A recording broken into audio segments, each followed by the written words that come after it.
There are healers on this planet with the power to soften the suffering of mankind, yet they have remained in the recesses of the world, abused, discarded, and labeled as trash.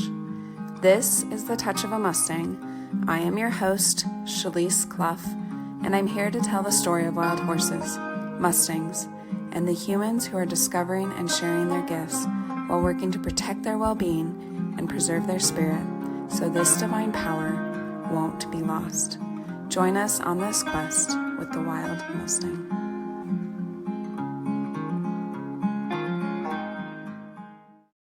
Sean Hill. First introduced to horses as a child. He got his first trained Mustang from the prison where his father worked and fell in love with them. He wanted to go find the herds in the Twin Peaks HMA and just watch them, learning everything he could. But life got in the way and responsibility took over dreams, and instead he began working in the deep water oil fields in the Gulf of Mexico. He met his wife in Missouri and they married in August of 2001. After 9/11, he broke from the oil fields and joined the Army and was deployed to Iraq for the main assault in March of 2003. In the year he spent there, he saw heavy combat and many civilian deaths, including children. It was a brutal experience. Ending his time in service in 2005, he went back to the oil fields trying to put the war behind him and move on.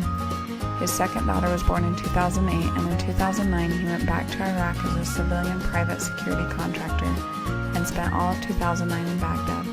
During that time, a helicopter pilot and several other contractors were lost. It was a difficult experience. When he returned home to Missouri, he tried to go back to the oil fields, but his 2 deployments to Iraq had negatively impacted his thought process and ability to rationalize problems in the work environment, and he was deemed insufficient in that career field. He left to seek VA treatment and sunk into severe depression and other abnormal behavior which he struggled with for several years. He almost lost his family and struggled with who he had become. During this break, he worked independently in hotshot trucking and building the family homestead. He bought a horse for his oldest daughter who barrel races and now has 3 quarter horses and his Mustang Maggie, whom he adopted from Wyoming. Her adoption was a life changer. He continues to work with her and spend as much time as he can with her. Sean, thank you so much for being here at the Touch of a Mustang podcast. I'm really excited to talk to you. I kind of ran into a little bit of your story online. Can you just start by telling us how you become involved with Mustangs? Yeah, actually, it's kind of a long story. It goes back to when I was a child. I grew up in Northern California, and my dad worked at the prison in Susanville. And at the prison, they had, I'm sure you're aware of the Wild Horse Inmate Program. Yeah. Where they train, they train they train the Mustangs. I was about in the 4th or 5th grade, and my dad brought one home for me. I didn't know much about horses. He brought a horse home from the prison? Yes, yeah. It was a Twin Peaks Mustang. The inmates named her Buttercup, so the name stuck because she was just a sweetheart. And so I had her for a few years, and then life, I grew up, and life goes on, and in the blink of an eye, here I am now, in my mid-40s, and what happened was I spent my whole life away from horses after that because, had to work and do all the grown-up stuff. Well, right. As you know, I served in the military, and I went overseas twice, over to Iraq. And, coming home, I went back to work in the oil field, and something was missing. So I went like this, I guess you can say I was kind of lost for about 15 years. And I've always loved horses. And I heard someone mention something about Mustangs, and it just kind of clicked because I'd just totally forgotten about Mustangs, And I was like, you know what? I'm going to look into that. So I started doing some research, and I found a program in Wyoming that pairs veterans with Mustangs. And I went up there and got to general my very first. He was a little Hawaii Mustang. He was a sale authority horse. I don't know if you're familiar with the 3 Strikes program and the sale authority. Right. So I went to this program, and I was there for a couple weeks and really bonded with this horse. So the program didn't end the way I would have wanted it to, but I still got what I was looking for. working with that Mustang, completely wild. He wants to jump out of the fence. He's trying to charge me. And Yeah. when I finally got the first touch on him and he finally allowed me in, it was a feeling of, it's really hard to explain. When you've been lost and wandering for a long time, not knowing what your purpose is anymore, and Mm-hmm. dealing with PTSD and other things. I'm not saying it didn't, nothing went away. It didn't make it go Right. away. It's, the problems are still there, but it grounded me. I Mm. think because I was able to step aside and really reevaluate myself and my actions and what am I doing to cause this horse to be deathly afraid of me. So I had to put Right. myself in check. Mm-hmm. And so anyway, I left the program, but I took what I learned and I went and got my own Mustang. I adopted her from the BLM. She's a 15-mile Mustang from Mm-hmm. Wyoming, and I gentled her, and I still have her. I've got 3 rides on her now, Oh, and wow. yeah, yeah, Congratulations. yeah. Thank you. And she's just been. I don't have very many friends, but because of Mm-hmm. her, I don't need very many friends. Yeah. It's a magical bond, and to Yeah. hear me say that now, I would never have talked like this before. Yeah. It completely changed my whole outlook on. I mean, I really feel like with the work that I had to do inside with myself to bond with the Mm-hmm. Mustangs, it really, I think it made me a better parent. I was able to Yeah. connect more with my child, my youngest daughter, afterwards, and it's really had a big impact on my marriage.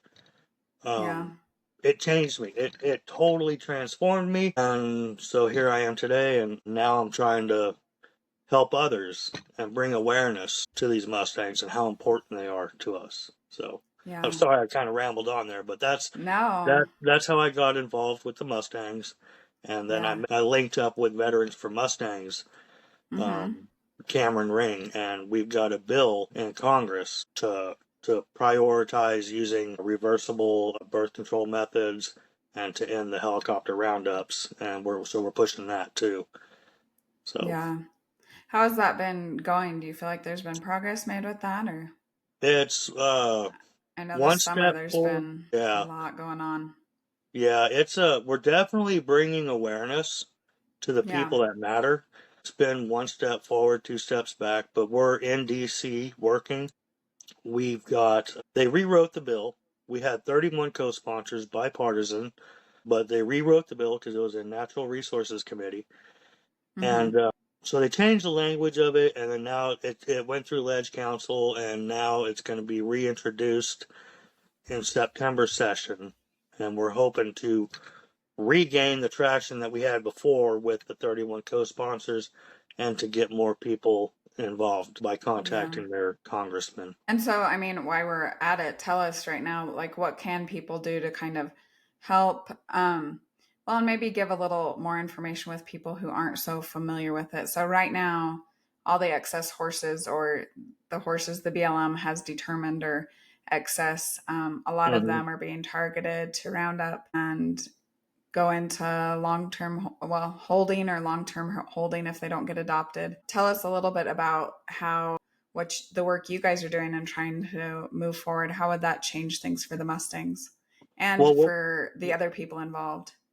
right. Okay, so what we're hoping to do with the bill, it'll make the BLM use a more passive method and not using the helicopters to round them up. First of all, Mm-hmm. what really needs to happen is they need to change the AMLs because they're ridiculous. They're like extinction level. Right. You know, And that's the levels that the amount of horses that they are saying an area should be able to sustain. right. And I was looking at Mm-hmm. American Wild Horse Conservation, their website. Mm-hmm.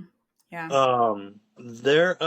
I think they said there's 27 million acres of public lands that the wild horses roam on, and they want to keep that number down to maybe like less than 1,000. I don't know. I'd have to go back and look, but it's ridiculous. Mm.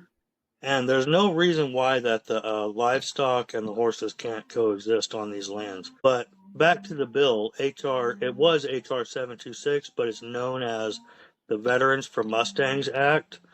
And Mm-hmm. I'm going back to that now. It'll prioritize the BLM it won't stop the roundups, but that's the goal, is to get to where we are stopping the roundups. But mainly is to use the reversible birth control methods. And by putting veterans on the range to administer the birth control and to conduct a better survey of the herds, get better numbers, and get more accurate data from the range, like forage quality and all that. And that's what the bill is for, is to put veterans out there to basically protect these horses. Because a lot of times, and this is going back to the veteran angle, as you know, we have a really Yeah. bad problem with service members getting out of the military and getting in trouble, killing themselves, and just not having a Yeah, absolutely. right. And I dealt with that myself, when I got out of the Yeah. army, and dealing with the war. So what we're trying to do is, we're trying to also give veterans a purpose. Mm-hmm. And when I say that, I mean like a real mission, after service mission, something that they Yeah. can protect. Because when you go in the military, we're taught a set of skills, and we have to adapt to the living conditions that are pretty similar to what you're going to find on the ranges and observing these wild horses. And if you also look at what a lot of veterans do when they get out, is they go to the mountains, they go away from society a lot of Yeah. times, not Mm-hmm. everybody, but and I'm not saying they just want to be alone and be sad all the time, but they operate better alone. Yeah. They can work in austere and remote conditions, and it would be a perfect fit. We think, at least, Mm-hmm. definitely a good start, good step in the right direction. And We do you, yeah, I was going to say, do you feel like, and maybe have you even seen in your life, from what I've heard, I have not served, but seems like you're in the military, you have this very strong group of people, a very specific purpose, and then you come out and that is just kind of all immediately gone. gone, Um, gone. Yep. how might that help that, and how does that, like, what effect does that have on people that extreme, like very extreme changes in circumstances, both in like Mhm. purpose and just, going from conflict areas to back to civilian Right, normal life where everybody's just walking around living their life? right. Yeah, it's really tough. I can't speak for everybody, but I can tell you with me. Okay, Mm-hmm. I got out of the army in '05, and I deployed to Iraq at the beginning of the war. And I got out of the army in 2005, and then I went back to my old job before I went in the army. And I couldn't really do it so well because I'm not going to get into too much detail about that, but the fact of the matter is, I dealt with a lot of depression. Mm-hmm. It wasn't pretty. Um, Yeah. I self isolated. I withdrew. And if I had this kind of opportunity, or if a program like this was in place when I got out of the military, it would have been something I definitely would have looked into, because Mm-hmm. the outdoors, nature, being in the Yeah. wild, that's like what a lot of us, just really strive to live in, or how we want to live. Mm-hmm. And if something like this would have been presented to me, I really feel like it could have saved me a lot of heartache, and it could have saved my Yeah. family a lot of heartache. And I had it's a bit of a tender subject, Yeah, of but course.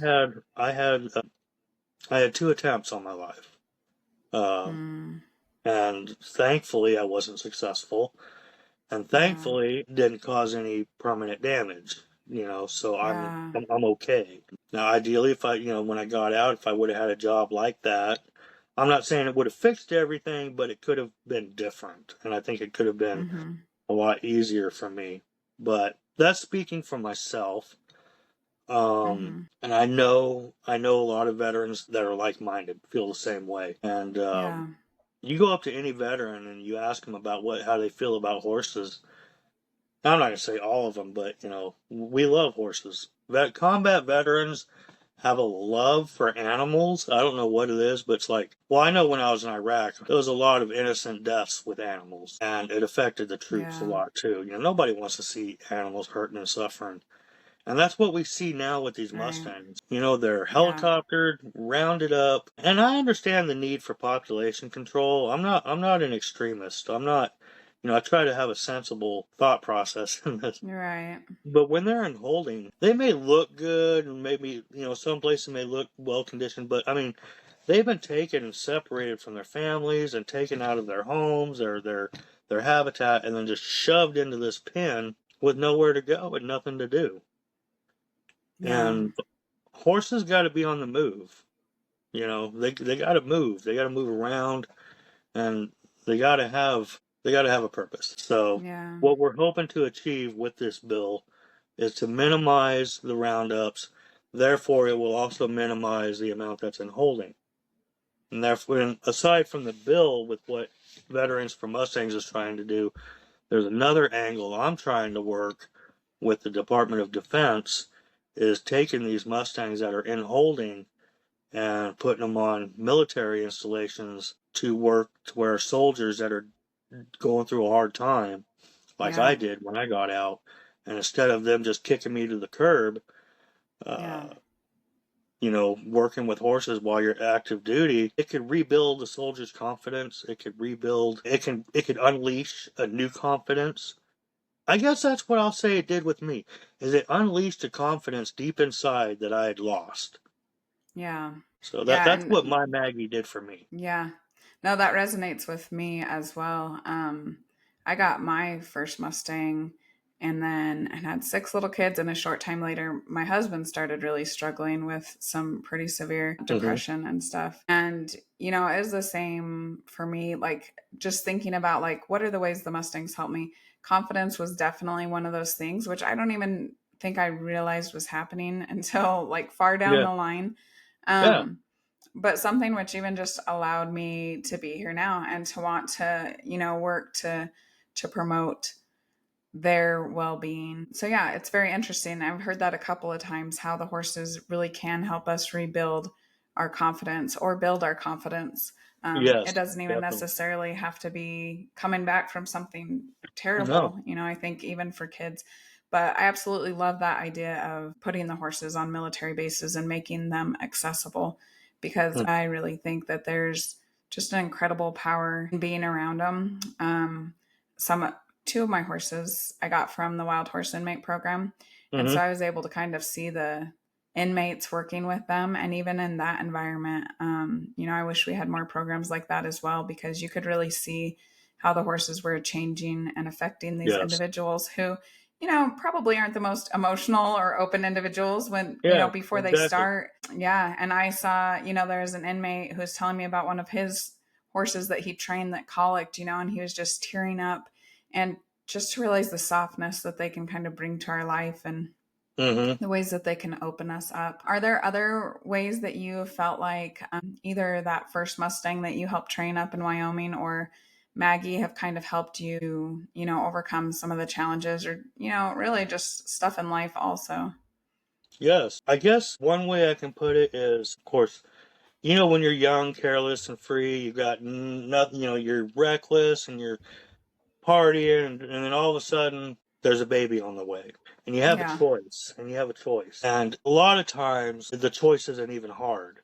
It's like automatically, you got a baby on the way, whether, and you automatically you realize you got to make some serious life changes and for the well-being of the baby. That's how I felt with Maggie, because Yeah. she was my baby.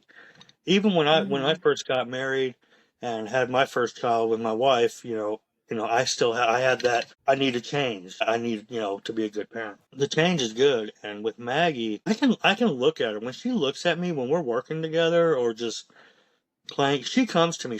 I've got 4 horses. My daughter barrel races, so I'm not. Mm-hmm. We're not new to horses, but Right. she'll leave the herd to come up to me. Mm. She'll leave the rest of the horses and she'll come up to me.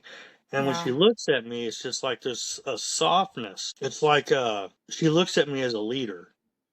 you know, Mm-hmm. and that's what I am to her. Is I'm a leader, and you know, a leader can do one or two things. A leader can lead their subordinates to success or to failure, and Yeah. so that's where I got to really think about what I'm doing with her. I want to do it right with her. I want to do right by my horse because you know I adopted her, and she's my responsibility, and I'm her protector, and she sees Yeah. me as that, and just every day I go out there, even if I'm just having a bad morning or whatever. I go Mm-hmm. out there and she comes up and she doesn't do anything fancy or cool really, but she just comes right up to me and you know, she'll give me a little nuzzle with her nose or you know, or she'll just stand by me and just waiting for me to lead her to do whatever. And it's like, you know, we're not always working, but she's right there, willing. Yeah.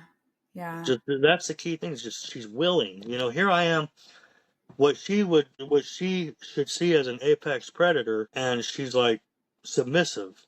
And when Mm-hmm. you have something like that, if something like that submits to you, it does something to your heart. At least it does something to my heart, and it Yeah. makes it not so hard, not such a hard Yeah. heart anymore. So I've learned a lot of compassion with her. Patience is a big thing I've learned with Yeah, her. for sure. Yeah. Yeah, but so yeah, I mean, it's an amazing thing.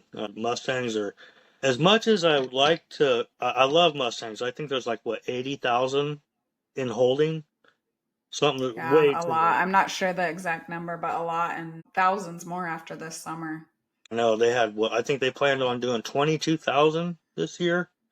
Mm, I know they did yeah. a couple thousand in Wyoming and then Nevada, and I think they're doing South Steens, Oregon in a couple weeks, and it's Yeah. just there's no, I don't think there's, I mean, like, I'm not a wildlife biologist or anything, but I know there's a lot of things that can be done to keep these horses on the range Yeah. instead of just rounding them up. Well, I mean, we can do things like reseeding, aerial reseeding of the rangelands with native grasses. And another thing is, and I don't know when or how long it's been since the BLM has raised the price of the grazing allotments, but Mm, there needs to be more done instead of just yeah. kicking the horses off the land, you know. I mean, yeah, and I'm not against free range grazing. I'm not against the cattle ranchers, but Right. we got to come to a common ground on this. And the problem is everybody has these knee jerk reactions to any kind of proposal. Our Yeah. proposal, yeah, and people just get so upset over the dumbest things. But like, well, with our proposal, we get a lot of pushback that doesn't have anything to do with what we're trying to do. It's the first What step. opposition have you seen to that? Overall, it seems like it could certainly be a win-win where we're helping people who have served our country to, come back, have a purpose, continue Hmm. serving our country really. And then also for the Mustangs that they're able to stay free, and even for just everyday taxpayers Hmm. that we're not having this huge burden of all these horses that we're now having to care for, with finances rather than natural resources. Yes, hundreds of millions of dollars Mm-hmm. just thrown at them. And so a lot of the pushback we've been getting is, well, you guys just want to go out and shoot all the horses. It's like, well, what do you mean shoot all the horses? Because to administer the birth control is through a dart gun. Mm-hmm. So that's the only thing that would be being shot at them. But you got Mm. these people that have these knee jerk reactions and they just hear what they want to hear. And they're like, Yeah. oh, you want to put veterans out there to shoot the horses? No. And then they'll Yeah. say, and then some of the pushbacks will be, well, the PZP birth control is not 100% effective. Okay, well, if it's 80% effective, that's better than nothing. Right. And yeah, and then there's pushback from people be like, well, it does nothing for the AMLs. Well, yes, it does do something for the AML in the long run. Mm-hmm. It's not going to just happen overnight, but the first thing that needs to happen, one, no more helicopters. There's no reason to use a helicopter Yeah. to round them up like that. And I'm an ex-military, so I'm not bashing on soldiers or veterans, but a lot of those helicopter pilots are special operations pilots, Mm. and they love to zip fly and do all kinds of crazy stunts in the air. Yeah. So, and I'm not saying they're out there being all crazy, like, I'm going to chase all these horses, but some of them I think may have a little too much fun. Yeah. Because they get a little too close to the And horses. I think when you're removed from the situation, when you're not right next up there seeing the horse, it is easier to just turn them into objects rather than living Yeah. Yeah. creatures. One thing that's been pretty sad to see is especially the foals that are, end up falling behind and Mm-hmm. losing their families, and then they're separated from them. And yeah, I think obviously it seems like there probably needs to be some management, but it does seem like it can be done in more compassionate ways, and in ways Yeah. where it makes the horses even better for when they do come into domestic life. There's better ways to do it. Like, we can do trap corrals on the range. I see some of these roundups where they got these horses and they're running them so far and so hard that, yeah, when they get to the trap corrals and all that, they're beat up, foals getting separated from them, from the mares, and there's no accountability. That's what I want to get at. There's no accountability. Yeah. Right? These horses are Yeah. supposed to be federally protected. And if I go out, if I go out and I shoot a hawk for harassing my chickens, Mm-hmm. I'm gonna get slapped with a fine. I'm gonna get in a lot of Yeah. trouble. Well, how come when you got a roundup and they have to kill 3 or 4 horses, where's the accountability in that? Yeah. If I hit a buffalo in a national park with my car, that's Right. a $2,000 to $10,000 fine. Yeah. Even if the thing runs out in front of me and there's nothing I can do. But these guys Right. are, the BLM, what really gets me the most about them is how callous they are Yeah. when it comes to these roundups. Like, and then they want to treat the public like we're stupid. Yeah. They'll say, well, forage quality is poor, so we got to get the horses off, but the horses are fine. Well, if the forage quality is poor and you're going to pull off 500 horses and then turn around and put 900 pairs, cow-calf pairs, is the forage that bad? No. Yeah. And then they'll use excuses like, well, they're damaging the sage grouse populations, or it's Mm-hmm. bad for the sage grouse, or prairie chickens. Well, I don't know how it works so much on the prairie, but in my farm, in my barn, where the horses poop, the chickens clean it up. Mm. So, I don't know Yeah. what's going on with the BLM and why they feel so compelled to lie to the American people. Yeah. But that's what they're doing, is they're flat out lying. Deb Holland, they don't care. June Wendlandt in Wyoming, she doesn't care. Hmm.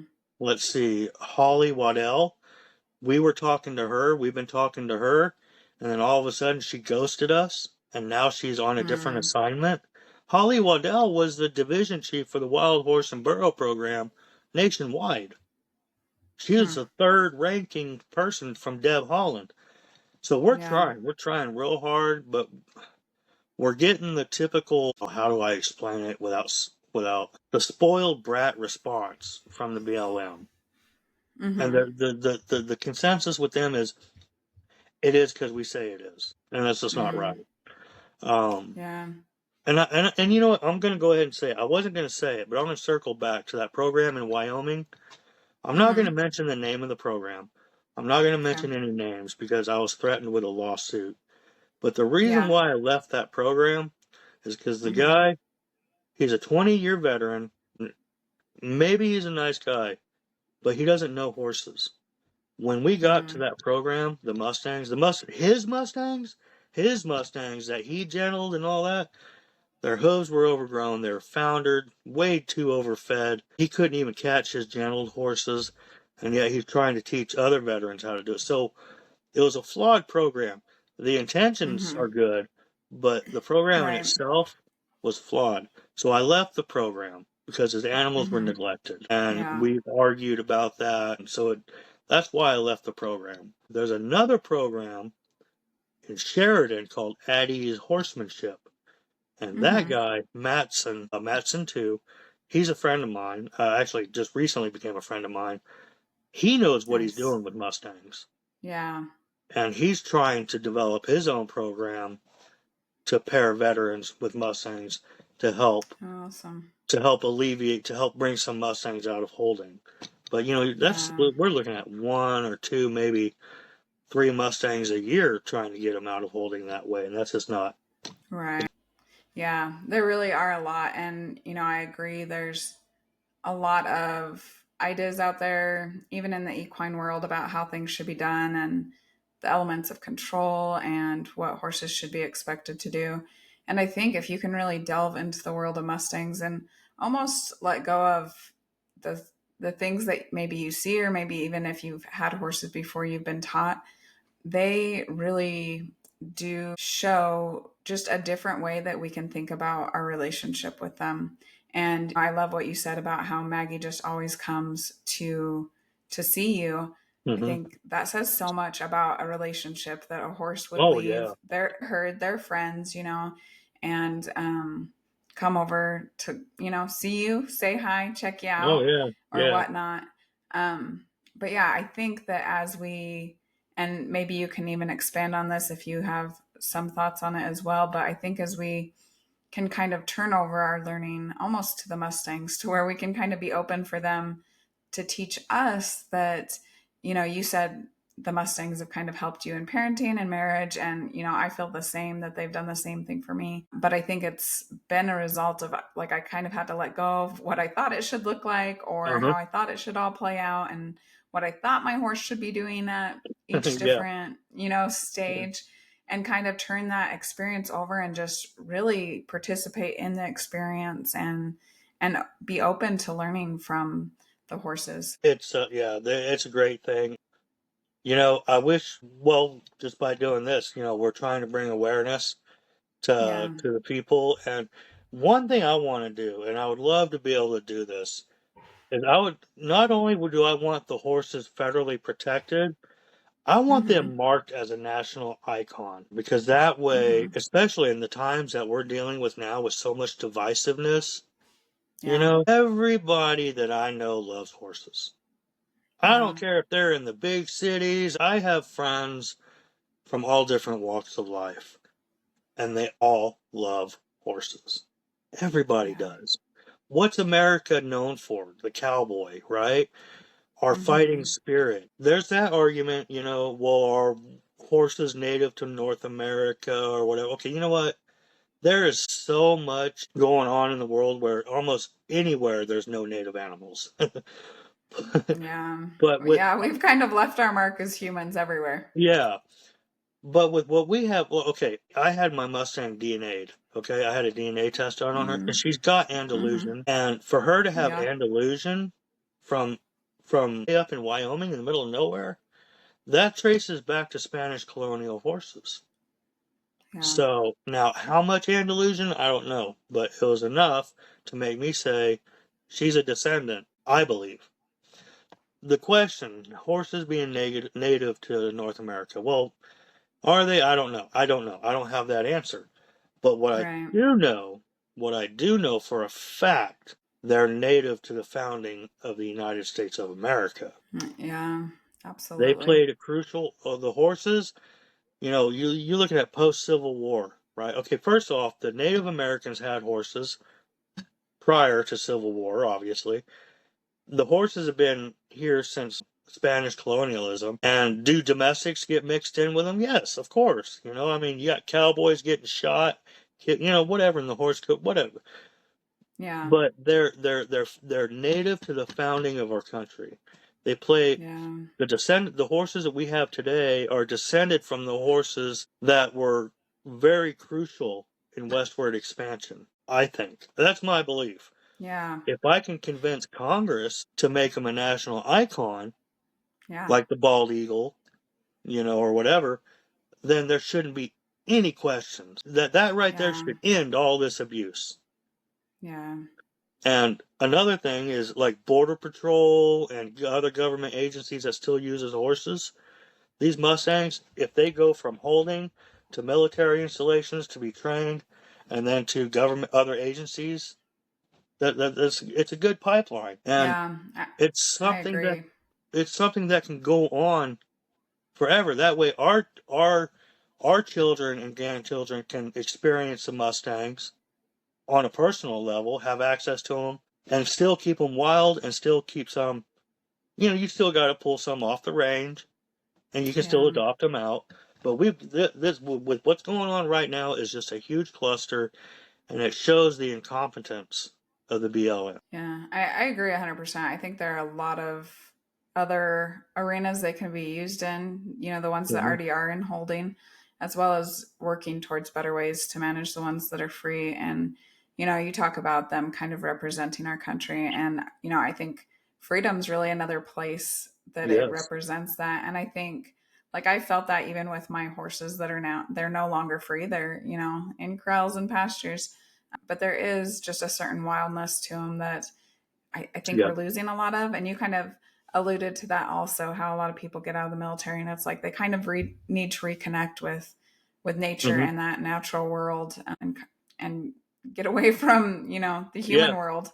Well, it's a primal sense. When you go in the military, they bring out that primitive warrior inside of all of Yeah, us, man or woman, and we're stuck with that. I think we need to be really careful to protect our natural resources. And I think, Mustang horses are definitely one of those that, whether wild or brought into the human world, there's a lot that they can do for humanity to help us, Oh be yeah, better.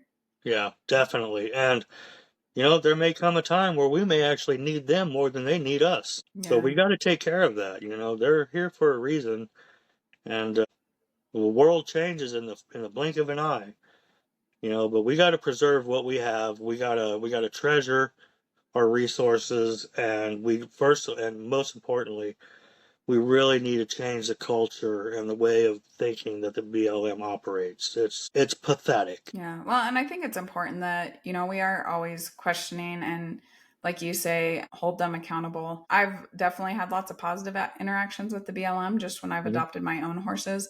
But then I've also seen, you know, photos and videos that are pretty disturbing with the horses. One that particularly stands out is it was horses that were just rounded up and they were crammed into a corral Mhm. where they didn't even have, Yeah. room to move. And we would never say that was okay with domestic horses, I don't think. But Mhm. here the government is doing that to these animals that have been determined Mhm. that they should be protected and preserved. So I really do think that, there does need to be accountability. Definitely appreciative to those people who are going out and documenting it. I don't Mhm. even know that they always need to even include any commentary on it, just to show Mhm. us what's happening so that we can make our own decisions, Mhm. according to what we say. And, I think there are good people in the BLM, but I do think that Oh a lot yes. of it comes down to, the policies and procedures that are acceptable. Yeah, And and that's one thing maybe that I needs to be do. reassessed. Yeah, I do need to clear one thing up. Not every, I've been kind of harsh on the BLM. Not Yeah. It's Well, not I the mean, I can workers. understand why. Yeah, it's not the workers so much. It's the ones that make the decisions. Yeah. And because I know some people that work the holding pens, and a lot of them feel the same way. They know this is not right. This is kind of unnecessary. And a lot of them, they do try to give the horses the best lives they can while they're in holding. Yeah. I know a group. I know a couple of people that train Mustangs, and you might know them actually. The Mantle Ranch up Hmm. in Wheatland. Oh, Okay. Yeah. you don't know who they? Oh, wow, they are some of the greatest people. They No, contract I with don't the think I've heard BLM. about them yet. Uh huh. Yeah, they contract with the BLM, and they get a certain amount of horses, and they train them, and then they put them up Mm-hmm. for adoption. Yeah. Like they train them up for Cheyenne Frontier Days. They put on Oh, okay. demonstrations. Mm-hmm. Yeah. Steve Mantle and Brian Mantle, they're the ones I got Maggie from, but she was wild. They didn't put her in their program, Mm-hmm. and so they gave her to me. So they're really good people. Steve Mantle is a very knowledgeable horseman, and we share a lot of the same ideas and agree. And there's some things that we disagree on, but Yeah. but like him, he's all about the Mustangs. It's about Yeah. the horses. If they're in holding, let's give them a job, because they don't need to just sit there. And another thing that, and I should have mentioned this earlier about that program in Wyoming, is what I was going to get at with that is another problem with the adoptions is they adopt out to almost anybody, and a lot of these Yeah. horses end up in the wrong hands. Yeah. And it's sad because those are the ones that end up being sold off, and they end up because Right. the horses don't get the proper training, and they don't get a fair chance, and it's sad. Yeah, and I think it's important to acknowledge, like, I don't think adopting a Mustang is easy. Like, I don't think it's something that's, just going to be some magical experience all the time. Like you say, they teach you a lot of patience. There's times when it's hard and discouraging and Oh yeah, it's costly.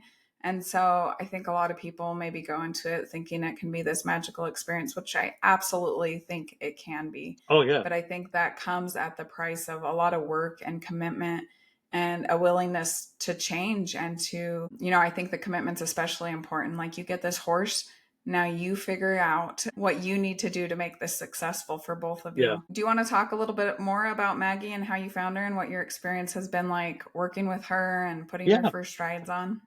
yeah. Okay, so I've had Maggie for a year. Mm-hmm. Uh, so we started out. Well, she was wild, so it took some work. I got her haltered about 3 days, Mm.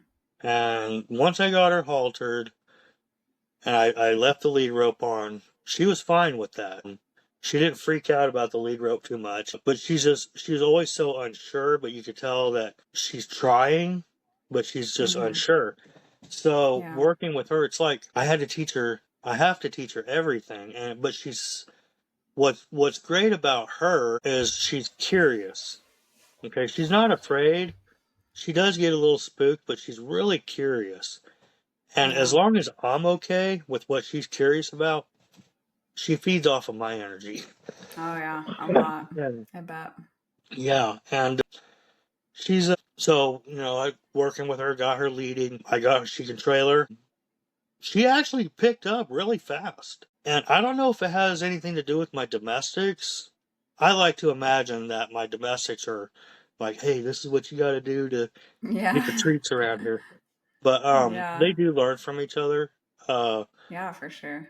when before I got on my horse, like when I first started trying to saddle Maggie, she wasn't gonna Mm-hmm. have any of it. She wasn't having. She's like, "Get the dead cowhide off of my back. I don't want Yeah. it."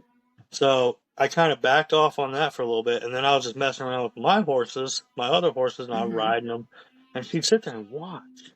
She just watched Hmm. me ride the horses and work them, and then a couple days later, I was like, "Well, I'm gonna try to saddle her again." She let Mm-hmm. me saddle her. I saddled her. It was a fight. It was a bit of a fight, but she let me saddle her. So I Yeah. saddled her and I pulled it off. And then she let me do it again. I cinched it, and then when I went to cinch her up, thankfully I did the rope trick first to teach her pressure around the girth. So when I Mm-hmm. cinched her up, she didn't blow up. So I was like, Yeah. "Oh, this is a good sign." I cinched her up. She breathed in. I cinched her up, and she just kind of froze for a little while, like, "What do I do? What do I do?"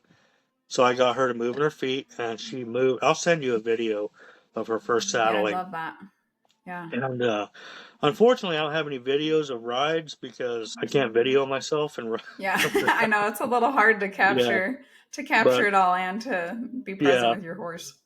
but so she's learning fast. Like she does get nervous, but she doesn't freak out. She doesn't flip out. She thinks about things. So I Mm. have to watch her when I'm watching her. If she's not doing what I want, it she taught me to just stop for a second and and look at her, and I can see, okay, Yeah. when she's trying to figure it out. So I'm not Mm-hmm. pushing her faster than she can go. My first ride on her was bareback. It That's was smart, I think. yeah, it was just we were just playing around in the round pen, and Mm-hmm. I was kind of jumping up on her back and putting pressure on her back. I had her haltered, and Mm-hmm. I jumped up and I laid across her back, and she didn't do anything. I Mm. turned and swung my leg over. Yeah. She didn't do anything. She tensed up when I sat up because I was way above Yeah. her head. She tensed up. She kind of reared her head up a little bit, looked at me, Yeah. and she didn't want to walk much. But the first ride with her as bareback, I did like 2 or 3 laps walking around the round pen, and then I hopped off. And she didn't know what to think of it at first. She was just kind of like, why are you on my back? But Yeah. yeah. And then the It's second, if you consider what a new experience it is for them, it's pretty incredible that they're yeah, even like, all right, I'm just gonna let you sit there, I guess. Yeah, yeah, that's a lot. yeah. I haven't bridled her. I still use a hackamore on her, a rope Yeah. halter reins. I'm probably not going to bridle her Yeah, because she's, I do bitless with mine, so yeah, she's mm-hmm. pause recording. Okay. Anyway, I go to team sortings and all that stuff. Yeah. I'm not going to use Maggie for that because she's a Mustang and I want to keep some of that wildness about her, Yeah. you know? Yeah, no, Um, I feel the same.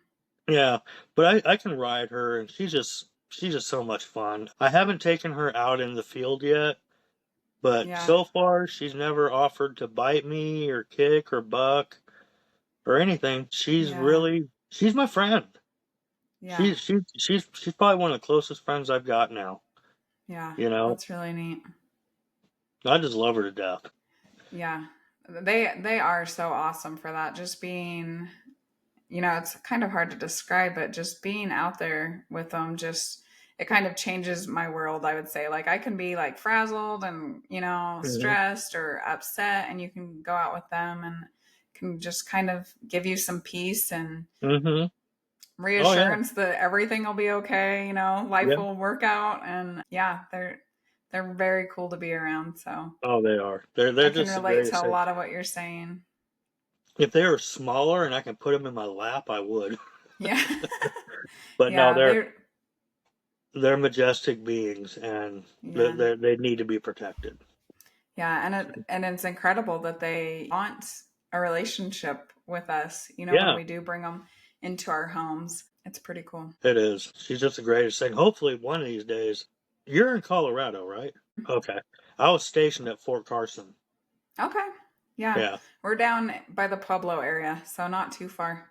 Okay. All right. Yeah. Because I was thinking one of these days, boy, if I can bring her out there, I'd like to show her to you. But Oh yeah, that'd be she's awesome. just she's just an amazing horse.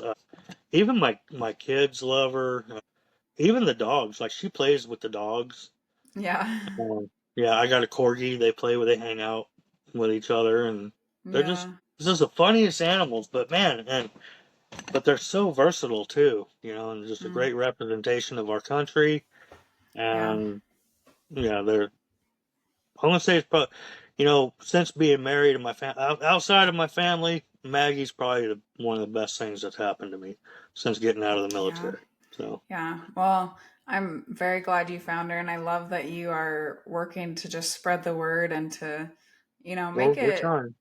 make the possibility of other options open, Hmm.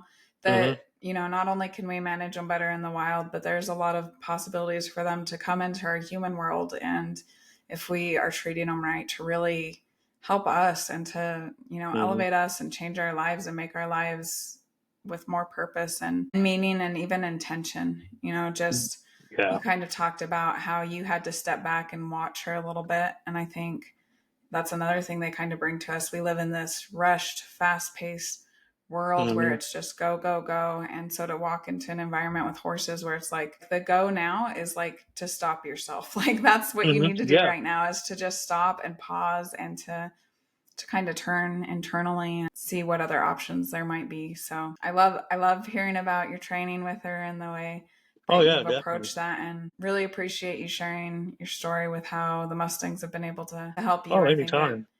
it's one of their, greatest powers that they have to just come in and I'm still kind of learning how to explain some of the things that they do, but to just bring our lives into the present moment and kind of touch Yeah, our that wild part of our soul, where it's like it's hard to find and connect with in our human busy it is. That's a civilized good way to world. put it.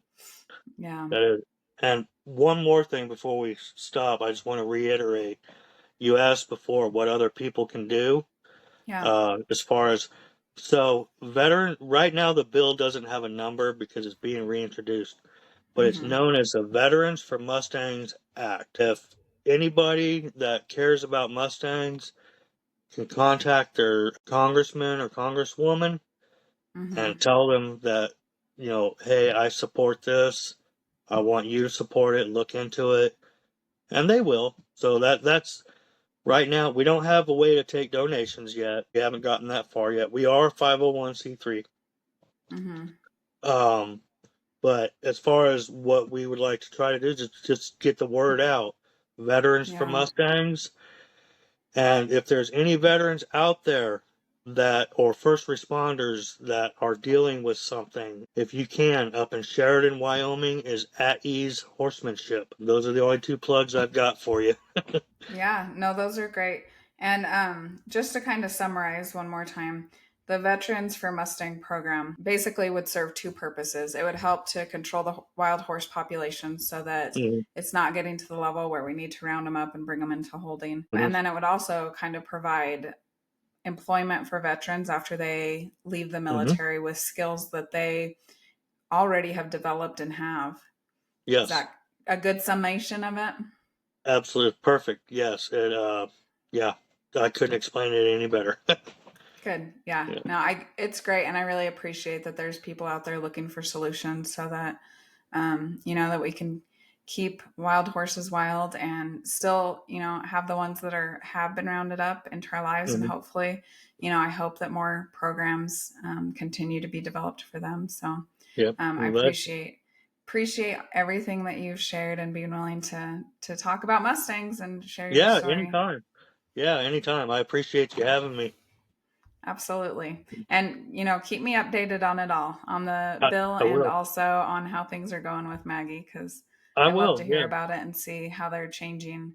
I know they've changed my life. They've, helped me survive some hard things in my life. And, it's really neat to see that that's not just like some special thing that happened to me. Like this is something Mustang horses are doing for people all over the country Yes. And and world. a lot of people don't know about it. A lot of people don't even know we have wild horses, but they're there. Yeah. And they need good homes. And you don't have to be an expert horsemanship. You just got to be willing to learn. Yeah. And You got committed. to be, yep, Those and two committed. things. You Yeah. have to be committed. It's not a dog. It's a child. It's a child. It's a Yeah. person to me. Yeah. But yeah, so It's a big responsibility to take on the welfare of another living being, I think. And it I is. think horses definitely deserve that commitment to have They people do. who are going to stick with it and learn what they need to learn. And it's definitely been a huge learning process for me Oh and one yeah. I'm very grateful for. Thank you for joining us and learning about horses that heal and the humans who help them. We hope you'll continue with us on this journey. We'd love for you to subscribe on your favorite platform and follow The Touch of a Mustang on any of the major social media outlets. Please share with your friends, anyone who loves horses, or anyone who might be struggling and could benefit from this message. If you have felt the healing power of horses or help them in their divinely appointed mission, please reach out. We want to hear your story. As we say goodbye, always remember that the horse is always there to help you heal.